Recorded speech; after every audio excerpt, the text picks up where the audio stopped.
Did you know that some Protestant Christians are actively trying to bring about the Antichrist? Yes, provocative framing, but I tell you the truth. And so, what I'm going to be doing is I'm going to be presenting an argument that some Protestant Christians are doing exactly that.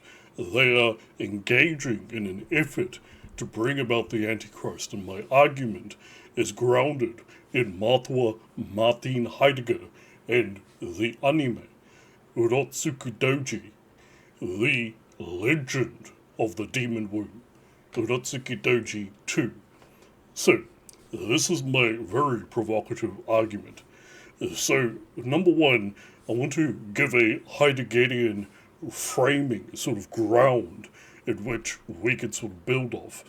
So, number one, for Martin Heidegger, the central error of modernity is like a body forgetting how to breathe on its own and trying to manually pump its lungs.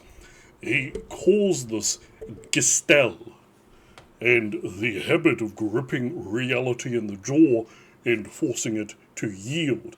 And so he talks about two things: authentic being and inauthentic being, or just, is for short authenticity and inauthenticity. And so, number one, what does he mean by this? Okay, so authentic being is your relationship to being, that you sort of being real.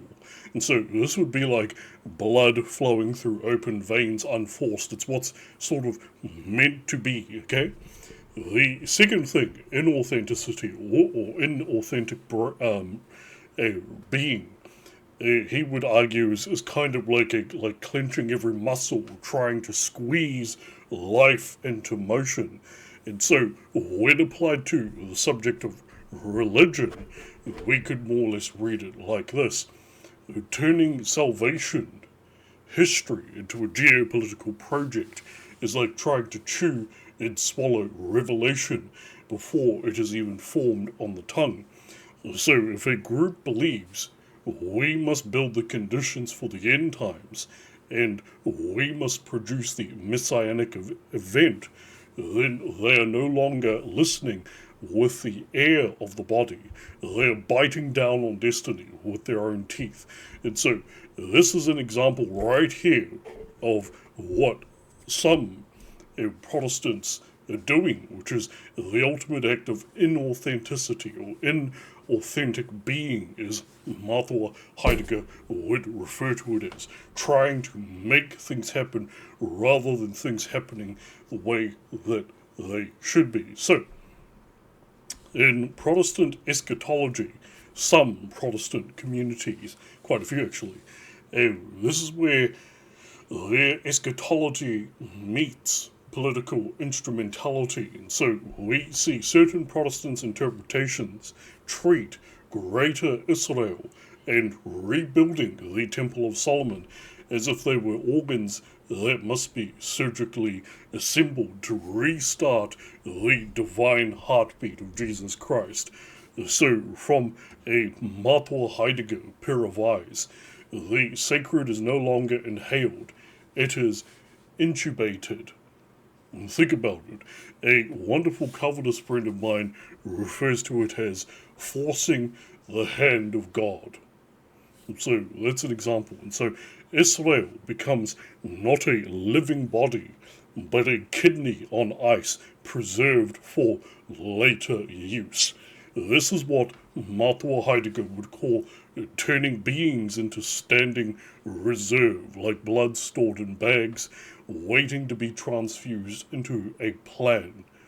Number three, the internal contradiction. So, competing messiahs. This is where I come at it from. So, now the fracture shows like a bone snapping under pressure. So, we have the sort of Christian angle here, now we have the Jewish angle. And certain Jews believe that they need to bring about greater Israel, restoration of the Temple of Solomon, so on and so forth, in order for their Messiah to be born. and that is the Moshiach. The Moshiach is still gestating. So, within Christianity, the Messiah has already been born, Jesus Christ. Any later claimant is like a tumor mimicking an organ, an Antichrist. So if Christian groups help reconstruct the body, the Temple of Solomon in Greater Israel, and Jewish extremists do so to midwife the Moshiach, then the same womb is being prepared for two incompatible births. From a Christian doctrinal sort of bloodstream, the Jewish Moshiach does not mean Christ. Therefore, the arriving Moshiach, a foreign body, an Antichrist.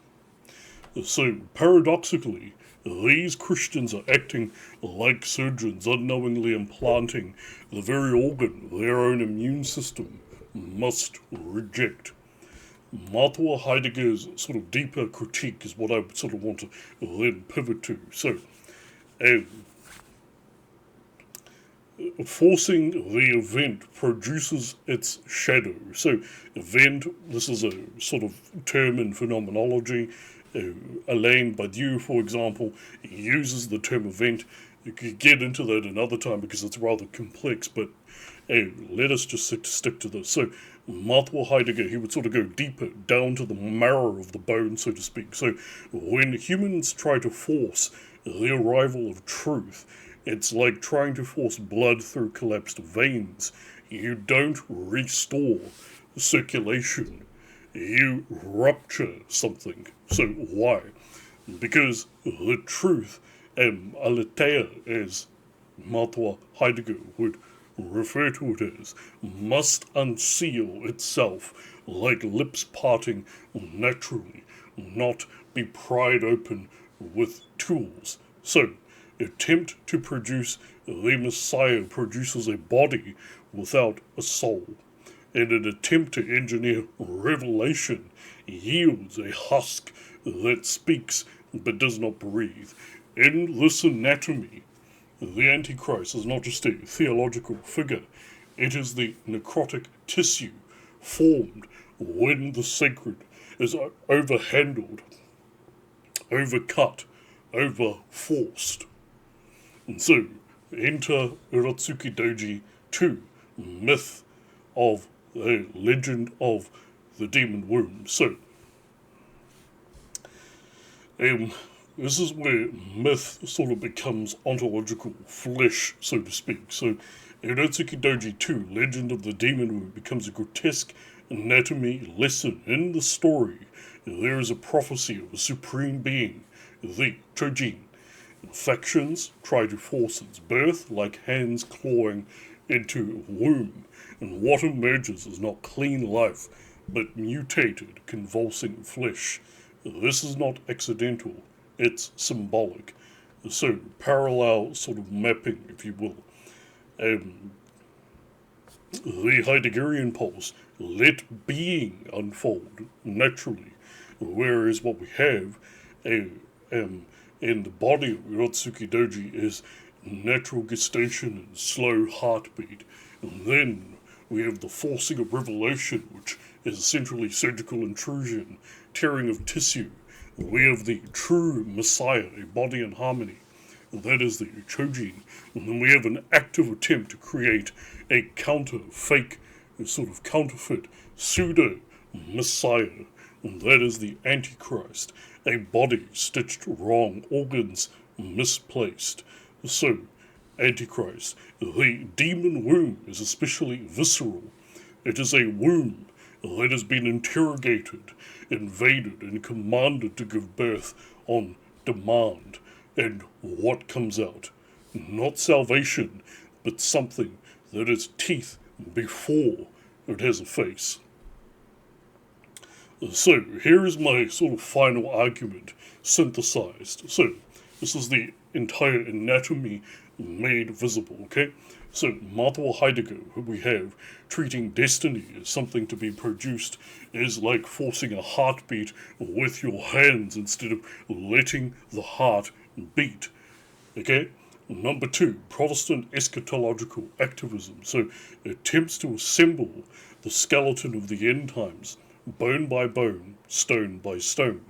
Number three, Jewish messianism seeks to bring forth the Moshiach from the same body. Number four, Christian doctrinal logic. So any non-Jesus Messiah is like a second tongue growing in the mouth, alien, deceptive, Antichrist. The resulting contradiction is that these Christians are helping build the very body that will speak with a voice they must call false. Number six, this is my Heideggerian conclusion. So, because the event is forced like a premature extraction from the womb, what emerges is malformed, a distortion of revelation. So, number six and number seven, the Uratsuki Doji illustration. So, like the demon womb, where forced transcendence produces writhing hybrids, this project risks birthing not a savior, but a body that moves without grace, a Messiah-shaped thing filled with the wrong blood. I guess you could say, sharpest sort of way to phrase this would be to say, when humans try to force the divine into appearance, they do not prepare a cradle. They stretch open a wound, and what steps out is not God, but something wearing his skin. No reira, tēnā koutou katoa.